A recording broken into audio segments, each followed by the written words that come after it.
živ duh, kad sagledamo grešku, da kažemo Bogu, svetitelju ili bližnjem oprosti. Oprosti, to je veličina čoveka, zaista. I mi danas Srbi, eto, treba da učimo od Svetog Vasilija, koji je večiti naš učitelj i rukovoditelj i putevoditelj. Posle Svetog Save, najveći svetitelj u srpskom pravoslavnom svetu, da tako kažemo. Da, i najpoštovaniji, među najpoštovanijima od starijih. U novije vreme imamo Svetog Nikolaja, imamo Svetog Justina Ćelijskog, ali u ranim vremenima, znači, govorimo i o hramovima koji se podižu Svetom Vasiliju, znači, u svoj vaseljeni.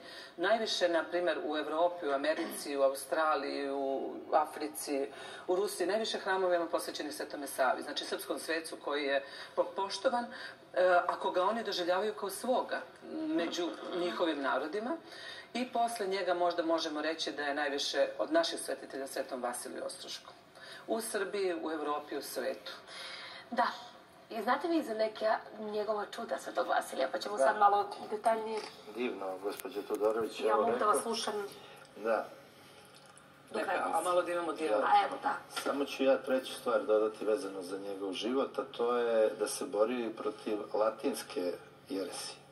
Dakle, u momentu kad su ga Turci i lokalni knezovi, Rajići i ostali proganjali, malo je falilo da mitropolit Magdarije učini unijaćenje.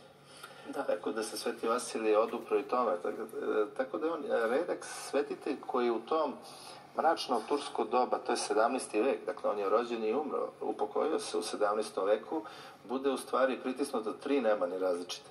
Tako da sva ovo putešestvije o kojem je Janja govorila imao je za cilj da na kraju u pećini nađe svoj neki spokoj, mir, borbu i da ostane u vekove. E sad, ja bih samo precizirao jednu stvar vezano za ne samo Svetog Vasilija i naš odnos prema svetiteljima i Bogu.